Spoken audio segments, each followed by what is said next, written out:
आगामी लोकसभा चुनाव में बीजेपी ने अपना चुनावी तर्ज का धारा 370 अनुच्छेद को हटाना, राम मंदिर का निर्माण, वहीं 3 तलाक कानून लाना, वहीं नागरिक संशोधन अधिनियम लाकर अपना चुनावी तर्कस तैयार कर लिया। उसे वो रामबाण की तरह मानते हैं। इसी सिलसिले में उत्तर प्रदेश के जनपद मुरादाबाद में पहुंचा हूं और मैं एक इब्रादी क्षत्रिय समाज के लोगों से बात करूंगा कि वो किस मुद्दे को लेकर अब बीजेपी का साथ देंगे या नहीं देंगे। इस सिलसिले में मुरादाबाद के क्षत्रिय समाज के वरिष्ठ लोग हैं। पहले मैं जानना चाहूंगा, सर आपका शुभ नाम क्या है? मैं देवेंद्र सिंह सिसोदिया, राष्ट्रीय उपाध्यक्ष अखिल भारतीय क्षत्रिय महासभा। अच्छा, ये बीजेपी लगातार देखिए राम मंदिर निर्माण है, धारा 370 का हटाना, 3 तलाक कानून लाना, नागरिक संशोधन नियम लाना, किस नजरिए से देखते हैं कि अब 2024 में क्या ये इनका रामबाण रहेगा या नहीं? बहुत अच्छे कार्य हैं जो आप गिना रहे हैं, उन सबका हम समर्थन करते हैं। उसके लिए हम 1992 से उस ढांचे को तोड़वाने से लेके आज तक उनके साथ रहे हैं।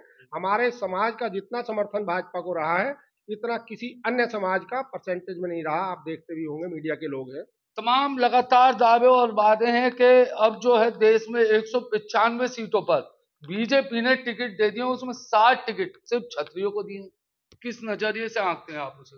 हम ये मानते हैं कि भारतीय जनता पहले अपना पार्टी परिचय दो। मैं इंजीनियर एस.के. सिंह, राष्ट्रीय अध्यक्ष अखिल भारतीय क्षत्रिय महासभा।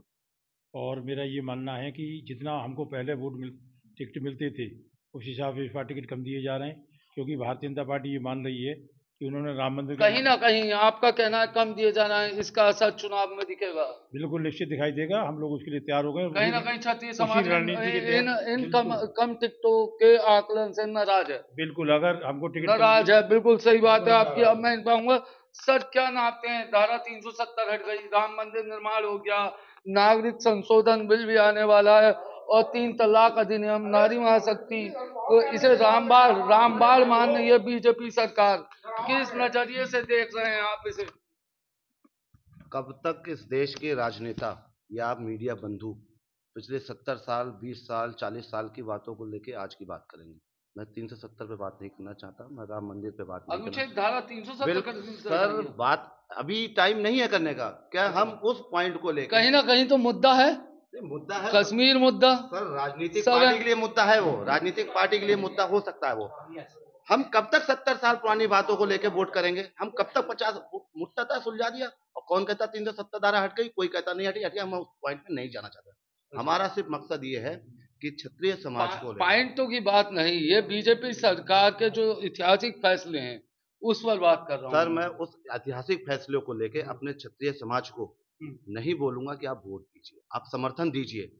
अगर हम ऐसे करते रहेंगे, इससे पहले भी बहुत सारी पार्टियों ने काम किए हैं, बीजेपी ने किए हैं, कांग्रेस ने किए हैं, सपा ने स्टेट लेवल पे किए हैं, तो क्या हम पुरानी बातों को लेकर वोट देंगे? हम सीएए बिल, सर 587 रियासतें, 587 रियासतें हमने डोनेट की हैं हिंदुस्तान के लिए।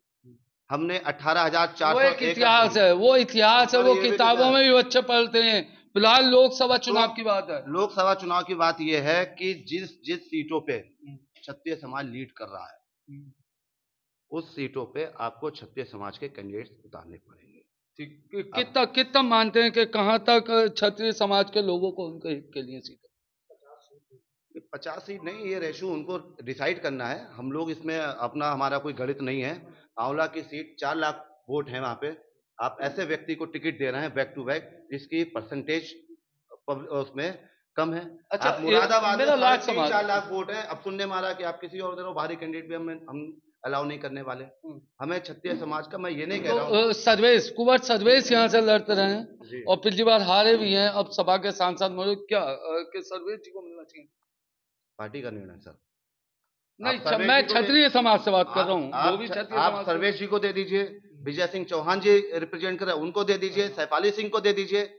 ये ऐसा नहीं है कि आप लीड हम कर रहे हैं 3.5-4 लाख वोटों के साथ, और आप 1 लाख वोट जो लीड कर रहा है उसको आप टिकट देंगे, ऐसा बर्दाश्त। तो कहीं ना कहीं मेरा मानना है बीजेपी सरकार में क्षत्रियों का दमन।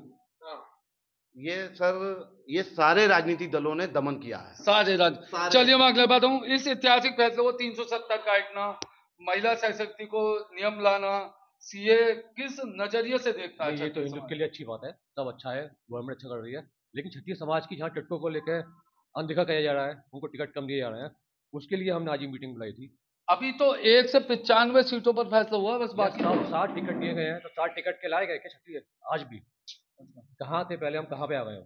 चलिए, आपकी क्या मांग है कि क्षत्रिय समाज को? राष्ट्र सर्वोपरि को देखते हुए भाजपा का नो डाउट पिछला जो भी कार्य है रहा 370 क्षत्रिय समाज हाँ, वो निसंदेह बहुत अच्छा था, लेकिन क्षत्रियों की अनदेखी अस्वीकार्य है। सिर्फ हम लोगों की मांग है कि क्षत्रियों को टिकट मिले इस 2024 के चुनाव में। वो कोई भी हो सकता है, जरूरी नहीं है कि सर्वेश जी ही हो, कोई भी हो सकता है। कहीं ना कहीं क्षत्रिय समाज में नाराजगी है कि 195 सीटों पर टिकट होने के बाद भी 60 टिकट सिर्फ क्षत्रिय समाज को। अब आने वाला जनता ही फैसला करेगी कि आगामी लोकसभा में लोकसभा का ताज किसके सर सजेगा। अपने सहयोगी मनोज के साथ मैं सागर रस्तोगी, पंजाब केसरी, मुरादाबाद। हमसे जुड़े रहने के लिए हमारे YouTube चैनल को सब्सक्राइब करें और नई वीडियो की नोटिफिकेशन के लिए बेल आइकॉन को दबाएं। अगर आप ये वीडियो Facebook पर देख रहे हैं तो लाइक जरूर करें और ज्यादा से ज्यादा शेयर करें। धन्यवाद।